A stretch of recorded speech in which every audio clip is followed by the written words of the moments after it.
قد عظمت فللأمجاد بانيها،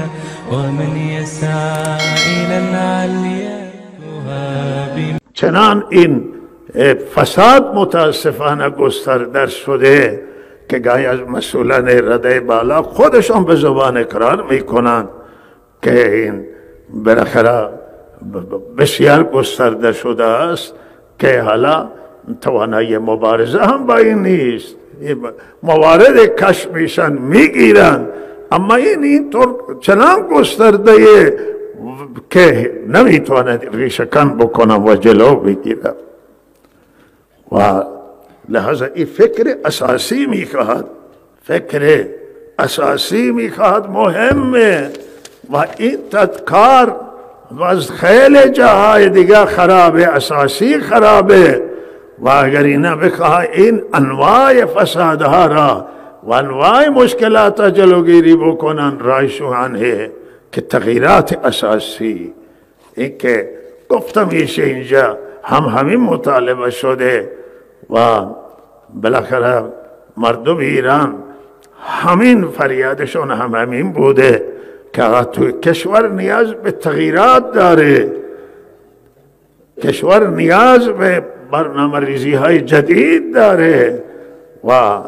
سیاست ها و برنامه ریزی های گذشته جواب نداده. این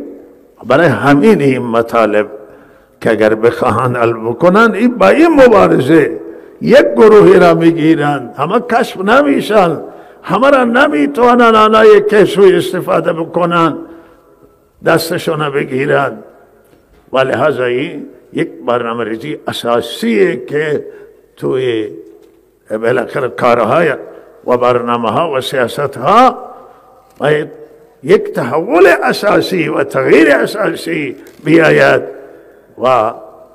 بالاخره این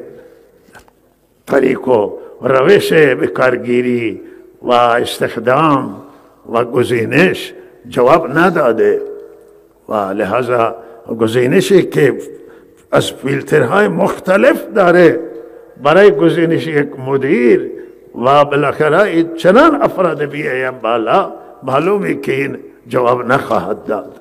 و روی باید خیلی فکر بزرگی بشه، فکر اساسی بشه. ملت شریف و ملت بزرگ ایران نباید سرگردان بشه و بالاخره کار به دست کسانی بیفته که لایق کاران، کار به دست کسانی بیفته که وجدان کاری دارن، کار به دست اهل بیفته و تا این مشکلات حل بشه. قد عظمت فللأمجاد بانيها، ومن يسعى إلى العليا